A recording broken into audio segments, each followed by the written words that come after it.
आपके गला में जे मंगलसूत्र पहने ले रहे, गंगा के जे मंगलसूत्र पहने ले रहे, ऊही हमके भी मंगलसूत्र पहने ले बनी।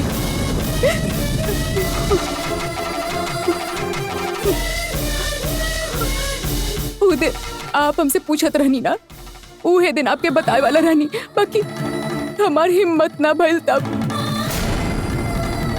बाकी अब बताता नहीं, अरुण ही हमार पति बड़े।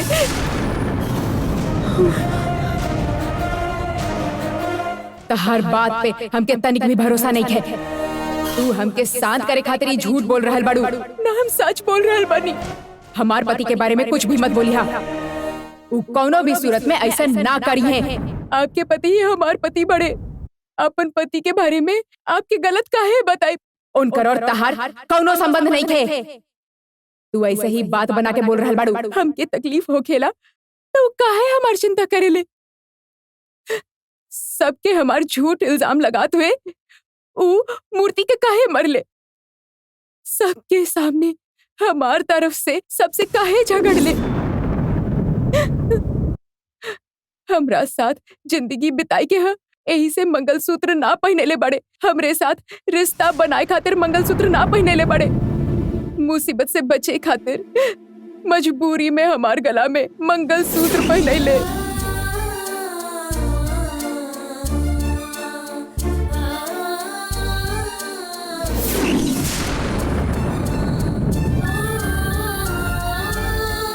आपके गला के मंगलसूत्र वो हमार गला में पहने ले।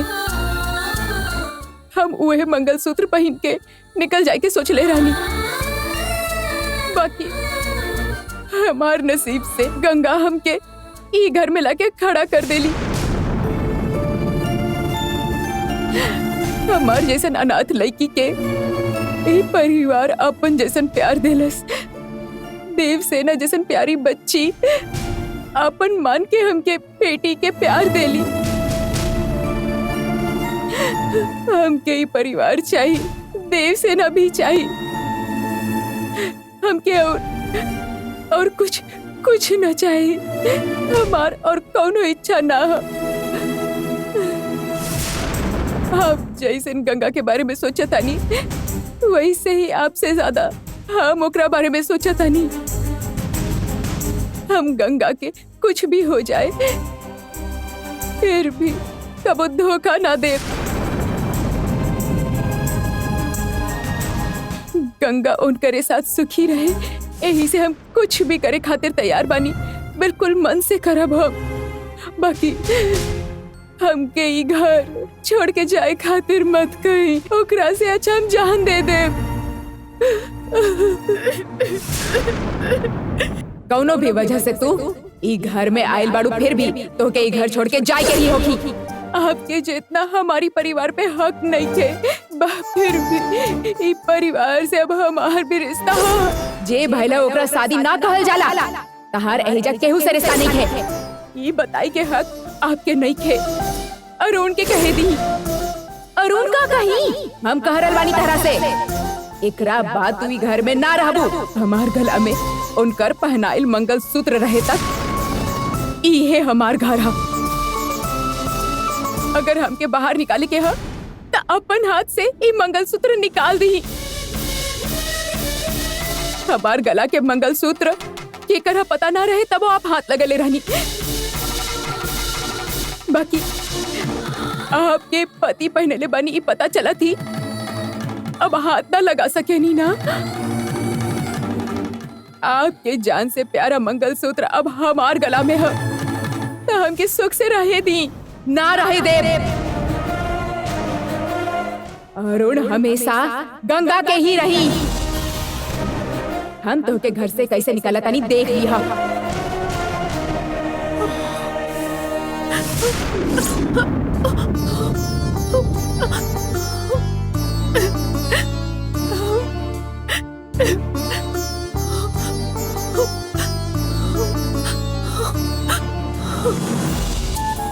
देखा देखा हमार गुड़िया, छोटा सा हमार गुड़िया। माँ तू देख लो गुड़िया, बड़ा बाओ का चुटिया देवसेना, नया नक्शा। हम बैग लेके आवत आनी ना, तो तोरा के काहे इतना जल्दी होखेला? इतना वजन कैसे उठाइबू? द हमके जे किताबन से हमने सीखे नी, ओकर बोझ भला कैसे होके, ऐसा हमने की मिस कहे नी। शुरू हो गई तोहार मिस पुराण। मिस मिस मिस सिर्फ मिस पुराण सुनावेले, ऐसा कौन सा मिस बाए कर? एक स्कूल में नया टीचर आइल बड़ी, उनकर नाम परमेश्वरी बिया। देवसेना के वो हमेशा अच्छा बात सिखावत रहेली। हमके भी दिखाई देता गंगा, देवसेना बहुत अच्छा बात बतावत हिया। जे देवसेना के बदलले बा, ओ मिस से तब मिले ही के पड़ी। हाँ बुआ, हमके भी ऐसे नहीं लागेला। सुना देवसेना, तो के वो टीचर इतना पसंद बता, उनका के एक बार घर लेके आवा। वो हमने के घरे आई कि ना, वो हमके पता नहीं खे ना। तू बुलाइलू, तू पक्का आई है। पूछ के देखा, कल छुट्टी बना, चाहे तो कल उनका के अपन घर बुलाला। ठीक बा, हम उनकरा के पूछ के देखा तानी। ठीक बा, देर हो गई बा, हम एकरा के छोड़ के आवत तानी। बाय दादी।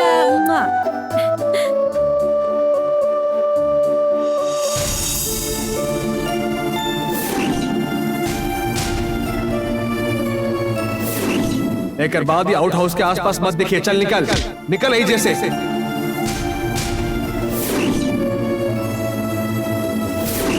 वो दिन तू मुसीबत में रह लो, हिम्मत से तहार गला में मंगलसूत्र पहने ली, लेकिन आज भी तू मुसीबत में रह लो। वो हिम्मत से हम कुछ न कर पाएंगे।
बाबूजी, सुनी, पंचू बुआ, देवी बुआ, सुनी।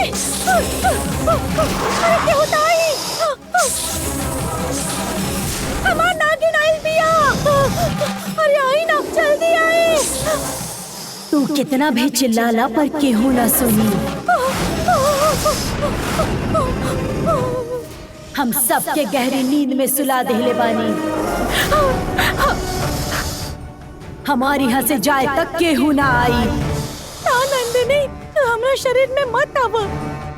जब तू हमरा शरीर में रहलू, तब हम बहुत सारा तकलीफ झेलले रहनी। अब ना नंदिनी, अब हमके और तकलीफ मत द। हम तो और पैर पड़त नहीं, हमके छोड़ हम दो नंदिनी नहीं थी।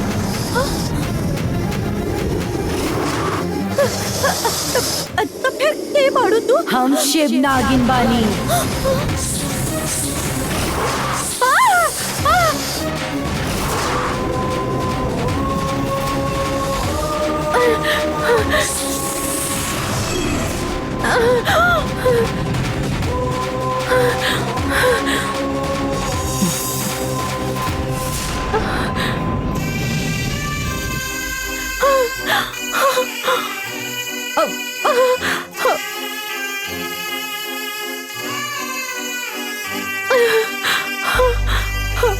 के बानी रहुआ?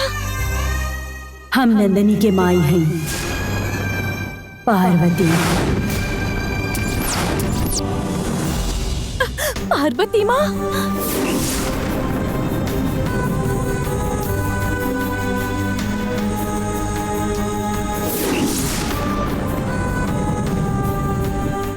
रउआ यहाँ काहे आइल बानी? तो के सच्चाई बतावे आयल मुनिप्पा के तू कोई बात ना सुन लो। हम काहे सुना बनकर? का भैली तो के पता चले के चाहिए। नंदनी के कोनो गलती नहीं खे, इहो पता चले के चाहिए। राउर बेटी इतना सब कुछ कैली, इतना काफी नहीं खे का? ओकरा के गलत मत समझा, ओकर भूतकाल समझा। देवी की तरह पूजा कैनी हमू नंदिनी के, और वो हमके ओकर ही फल देहलस। बचपन से इतना पूजा कैनी हम ओकर, हमारे इस्तेमाल करते वक्त जरा भी ख्याल ना आए लोगे। नाग माता के रूप में नंदिनी की भक्ति जरूरी बा कि हमार जिंदगी जरूरी बा? नाग माता की भक्ति खातिर हम अपन जिंदगी देवे खातिर तैयार हो गई। नहीं सोची नंदिनी के साथ कौन हद तक निभावनी हम। 20 साल से बिल में कैद नंदिनी के हम अपन खून देकर बिल से बाहर निकलौली। हम नंदिनी खातिर इतना सब कुछ कहनी, पर बदला में नंदिनी हमरा खातिर का कैलस? हमार पूरी जिंदगी बर्बाद कर देहलस नंदिनी। जब से शादी भइल बा तब से हमरा पति के साथ सुख में रह ना देहलस। हमार अंकल के खून के इल्जाम हमरा पर डाल के हमके जेल में सड़े खातिर छोड़ देलस। नंदिनी की वजह से भइल तकलीफ काम ना रहल। नंदिनी जी हमरा के कष्ट देले बा वो बेहिसाब रहल।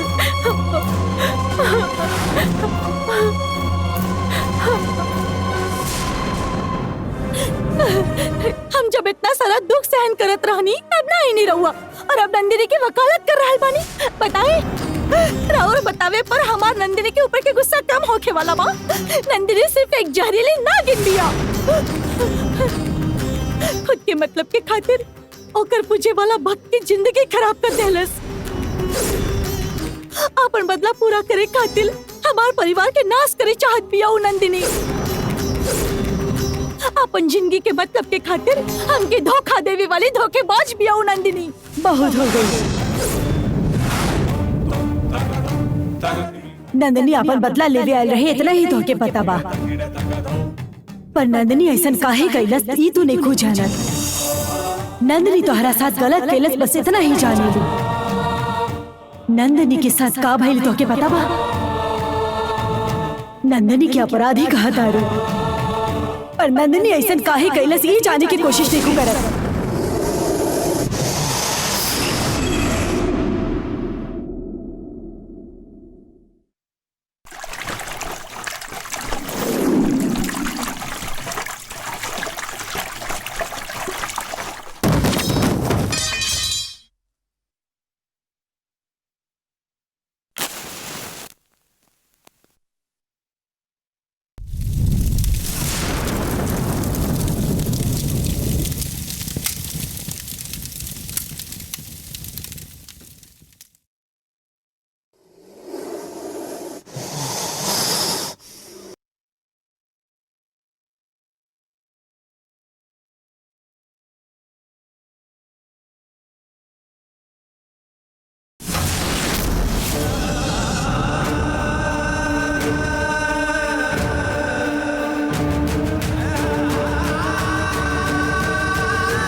इतना पाप करे वाला राक्षस सुख से रहे और निष्पाप नंदिनी सिर्फ दुख सहन करे।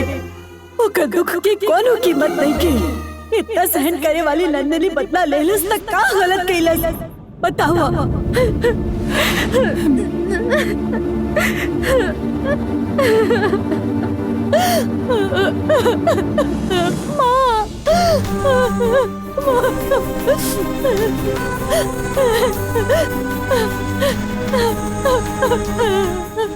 हमके माफ कर दी माँ।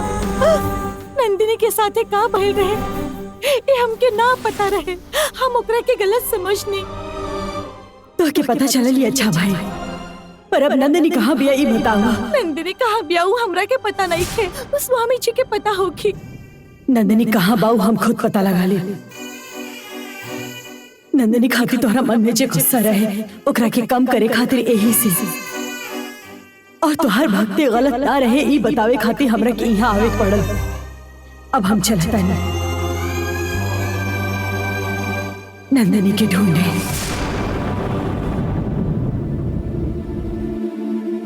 एगो बात ठीक से सुन ला, तू जितना समझे लो उतना राजशेखर अच्छा इंसान नहीं है।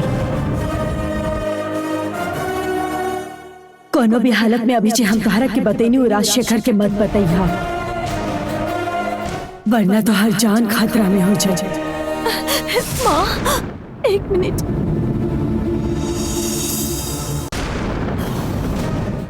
कोनो भी हालत में अभी जे हम तोहरा के बतैनी वो राजशेखर के मत बतैहा, वरना तो हर जान खतरा में हो जाए। माँ, एक मिनट। नंदिनी कहाँ बिया रउआ ढूंढ निकाली, लेकिन नंदिनी के जो गलती कैले बाड़े उनकरा के माफ करे खातिर कहीं। वो राक्षसन से बदला लेवे खातिर काल चक्र वापस लावे के वचन प्राण त्यागते वक्त हम ही नंदिनी से ले रानी, तब फिर हम कैसे माफ करे खातिर कहीं। हम और भावना समझे नहीं, लेकिन इंसान इंसान से बदला ले सकेला, लेकिन रउआ साक्षात देवी स्वरूप बनी, रउआ बदला ले। एमे बदला लेवे के कोनो बात नहीं है। धर्म के बचावे खातिर ई धर्म युद्ध बा। हमार टुकड़ा करके हमके जला दिलस, हमके ओकर दुख नहीं खे। नंदनी के 20 साल बिल में ओकरा के कैद करके रखलस, वो हम माफ कईनी, लेकिन फन देवी के काल चक्र उ चुरा लेलस। ओकर सजा उनका के भुगते के पड़ी।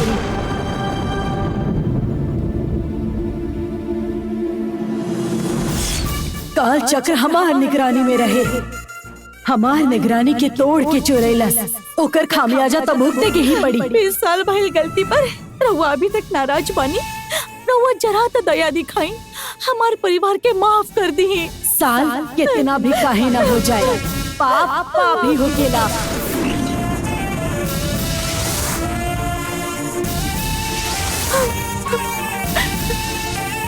हम क्या अपन मौत के बाद निर्विग्रह योग स्थिति में समाधि लेवे के बाद ऐसे हम केहू की भी सजा ना दे सकेंगे, पर सजा देवे खातिर नंदनी जरूर बा, वो बदला ली। नंदिनी के हम जगह देनी तो वो बदला ले सकेली ना।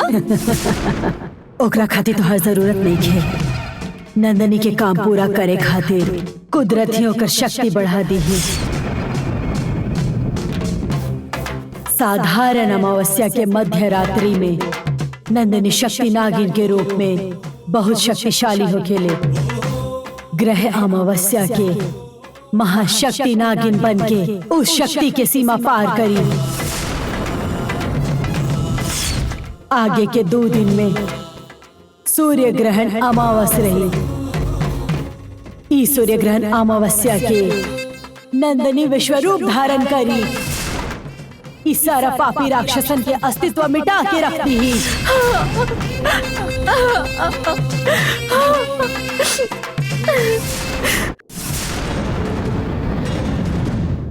नंदनी के बाहर लाके ओ राक्षसन के शिकार कईल शुरू कर दे। नंदनी के हम ढूंढ निकालब। 30 साल जकर इंतजार कईनी वो बदला अब पूरा भई।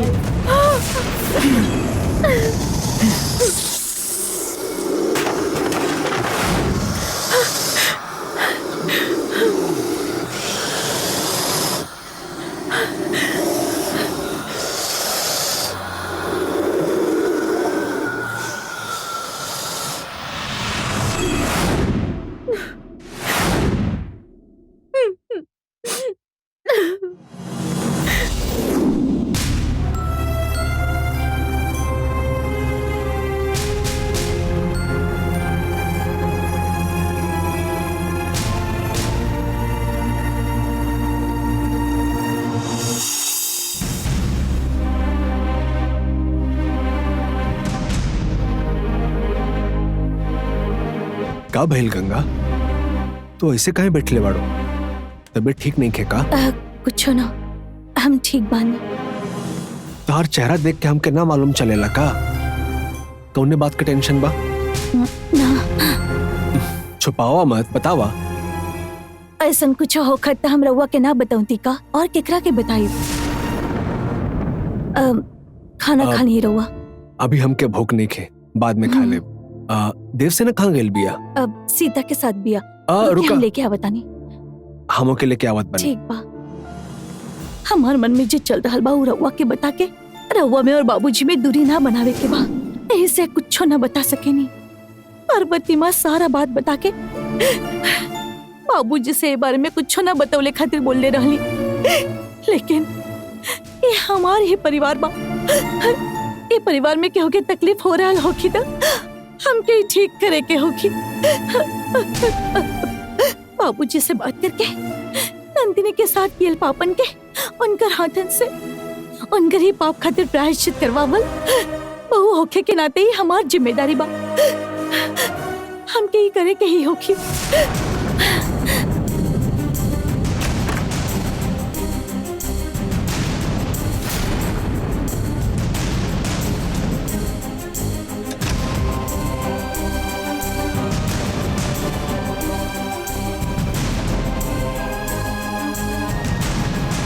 बोला बेटा, का भइल? तू ऐसे काहे खड़ा बाड़ू? हमके रउआ से कुछ बात करे के बा बाबूजी। तू हमार घर के बहू ना हमार घर के बेटी हो बेटी। ए खातिर जौन भी कहे के बा उ खुल कर कहा ना।